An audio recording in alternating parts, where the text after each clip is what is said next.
Hello दोस्तों, upper primary school के YouTube channel में आप सभी का बहुत बहुत स्वागत है। आज हम फिर से पढ़ेंगे राष्ट्रीय आय एवं योग्यता आधारित परीक्षा 2024 के पेपर के बारे में, जो कि सामाजिक अध्ययन का सेक्शन है। उसके 35 प्रश्नों को आज हम हल करेंगे। ठीक है, तो चलते अपने पहले प्रश्न की ओर। हमारा पहला प्रश्न है, वायुमंडल में कार्बन डाइऑक्साइड का प्रतिशत है। तो वायुमंडल में जो कार्बन डाइऑक्साइड का प्रतिशत है वो कितना है? वायुमंडल में कार्बन डाइऑक्साइड का प्रतिशत है कितना? 0.03%। ठीक है, तो कार्बन डाइऑक्साइड का, नाइट्रोजन इसमें कितनी है? नाइट्रोजन है 78.088%। ये क्या है? नाइट्रोजन। और ऑक्सीजन है 20.95%। क्या है? ऑक्सीजन है। ठीक है, ये ऑक्सीजन हो गई। तो ये तीन गैस है महत्वपूर्ण है। ठीक है, अगले प्रश्न पे चलते हैं। हमारा अगला प्रश्न है, पृथ्वी पर मौजूद समस्त जल का कितना प्रतिशत जल पीने योग्य है? तो केवल 3% जल है समस्त पृथ्वी पर, वो पीने योग्य है। अगले प्रश्न पे चलते हैं। अगला प्रश्न है, वह भूमि जिस पर फलदार वृक्ष उगाए जाते हैं कहलाती है। तो क्या कहलाती है? उद्यान भूमि। ठीक है, अगले प्रश्न पे चलते हैं। हमारा अगला प्रश्न है, किस ग्रह को पृथ्वी की बहन या पृथ्वी का जुड़वा ग्रह कहा जाता है? तो वो शुक्र को कहा जाता है। क्यों कहा जाता है? क्योंकि शुक्र जो है वो बिल्कुल आकार में पृथ्वी के जितना ही बड़ा है, लगभग थोड़ा छोटा है। अगला प्रश्न है, मोना लोआ एक सक्रिय ज्वालामुखी है जो स्थित है कहाँ है? हवाई द्वीप पे। ठीक है, अगला प्रश्न देखते हैं। हमारा अगला प्रश्न है, मृतक घाटी जानी जाती है। तो ये अत्यधिक ऊष्मा के लिए जानी जाती है। ये USA में है। ठीक है, सुनामी शब्द किस भाषा से संबंधित है? तो सुनामी शब्द जो है वो जापानी भाषा का शब्द है। ठीक है, अगला प्रश्न है हमारा, विश्व का कौन सा देश मुलायम लकड़ी एवं लकड़ी की लुगदी का सबसे बड़ा उत्पादक एवं निर्यातक है? तो वो कौन सा है? कनाडा है। ठीक है, हमारा अगला प्रश्न है, ऑस्ट्रेलिया में स्थित कालगुरली खान किसके लिए विख्यात है? तो वो स्वर्ण उत्पादन के लिए विख्यात है। अगला प्रश्न है, रसदार फलों की कृषि मुख्यतः की जाती है। रसदार फलों की जो कृषि वो कहाँ की जाती है? भूमध्य सागरीय प्रदेशों में की जाती है। यहाँ पे हमेशा खट्टे फल होते हैं ज्यादातर। इग्लू हार्पून स्लेज गाड़ी का प्रयोग किसके द्वारा किया जाता है? तो वो एस्किमो के द्वारा किया जाता है, जो कि किसमें बर्फ के घर में रहते हैं। ठीक है, अगला प्रश्न है, भारत का दक्षिणतम बिंदु है। तो दक्षिणतम बिंदु है क्या? Indira point, great Nicobar. अगला प्रश्न हम देखते हैं। अगला प्रश्न है, जनगणना 2011 के अनुसार भारतवर्ष का लिंगानुपात है। तो वो कितना है? 943। ठीक है, ये 2011 का है। 933 ये 2001 का है।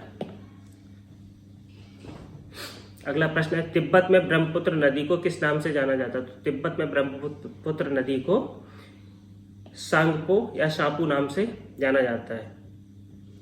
अगला प्रश्न है, देश के किस राज्य में कॉफी का सबसे अधिक उत्पादन किया जाता है? तो वो राज्य कौन सा है? कर्नाटक है। ठीक है, अगला प्रश्न है हमारा, चाणक्य अपने बचपन में किस नाम से जाने जाते थे? तो चाणक्य का जो बचपन का नाम था वो क्या था? विष्णुगुप्त। और बढ़ते हैं। अगला प्रश्न है हमारा, दीन ए इलाही किस शासक द्वारा प्रारंभ किया गया था? तो ये अकबर ने प्रारंभ किया था 1582 में। ठीक है, अगले प्रश्न पे चलते हैं। आदि ग्रंथ या गुरु ग्रंथ साहिब का संकलन किसने किया था? तो सिखों के पांचवें गुरु गुरु अर्जुन देव ने इसको प्रारंभ किया था। गुरु नानक देव ने इस धर्म की स्थापना की थी। ठीक है, ये गुरु गोविंद सिंह ये 10वें गुरु हैं। कौन से हैं? 10वें गुरु। अगले प्रश्न पे चलते हैं। हमारा अगला प्रश्न है, सत्यमेव जयते किस उपनिषद से लिया गया है? तो ये मुंडकोपनिषद से लिया गया है। अगले प्रश्न पे चलते हैं। अगला प्रश्न है, गौतम बुद्ध का जन्म स्थान क्या है? तो वो है लुम्बिनी। ठीक है, जन्म स्थान लुम्बिनी हो गया। इनका ज्ञान यहाँ पे प्राप्त हुआ था बोध गया में। ठीक है, सारनाथ में उपदेश दिया था इन्होंने। क्या दिया था? प्रथम उपदेश दिया था सारनाथ में। कुशीनगर में 80 वर्ष की उम्र में इनके क्या हो गया था? देहांत हो गया था। अगला प्रश्न देखते हैं। जयपुर नगर के संस्थापक हैं। जयपुर नगर के संस्थापक थे तो वो जय सिंह थे। कब की थी इन्होंने? 1727 में जयपुर नगर की स्थापना की थी।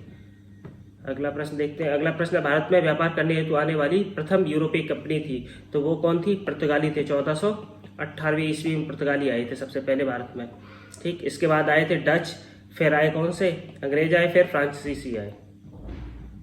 अगला प्रश्न हमारा, आनंद मठ उपन्यास की रचना किसके द्वारा की गई थी? तो आनंद मठ उपन्यास की रचना किसने की थी? बंकिम चंद्र चटर्जी ने की थी। हमारा अगला प्रश्न है, भारत का पहला वायसराय कौन था? लॉर्ड कैनिंग था। अगला प्रश्न हमारा, चौरी चौरा घटना का संबंध किस नगर से है? तो वो गोरखपुर से है। कब? गोरखपुर से। ये कब हुई थी? 4 फरवरी 1922 को हुई थी। महात्मा गांधी की आत्मकथा का नाम है, तो वो क्या है? सत्य के साथ मेरे प्रयोग।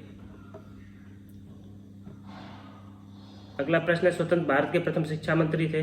तो स्वतंत्र भारत के प्रथम शिक्षा मंत्री जो थे वो कौन थे? अबुल कलाम आजाद। अगले प्रश्न की ओर चलते हैं। हमारा अगला प्रश्न है, वर्तमान में मौलिक अधिकारों की संख्या कितनी है? 6।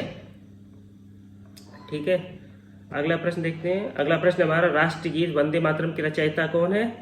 बंकिम चंद्र चटर्जी। अगला प्रश्न हमारा, कौन सी भाषा संविधान की 8वीं अनुसूची में शामिल नहीं है? ठीक है, तो 8वीं अनुसूची में जो भाषा शामिल नहीं है वो कौन सी है? भोजपुरी शामिल नहीं है। अगला प्रश्न है हमारा, भारत के किस राज्य में प्रथम महिला मुख्यमंत्री नियुक्त हुई थी? वो थी उत्तर प्रदेश में। कौन थी? सुचेता कृपलानी। सुचेता कृपलानी। अगला प्रश्न है, भारत के किस राज्य में पंचायती राज व्यवस्था सर्वप्रथम लागू हुई? तो वो कौन सा है? राजस्थान।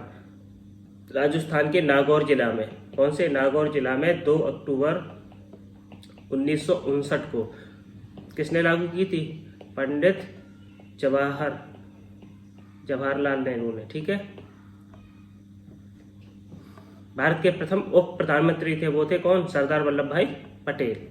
अगले प्रश्न की ओर बढ़ते हैं। हमारा अगला प्रश्न है, राष्ट्रपति पद हेतु न्यूनतम आयु होनी चाहिए, तो 35 वर्ष होनी चाहिए। ठीक है, इसी के साथ वीडियो को करते हैं समाप्त। वीडियो में बने रहने के लिए धन्यवाद।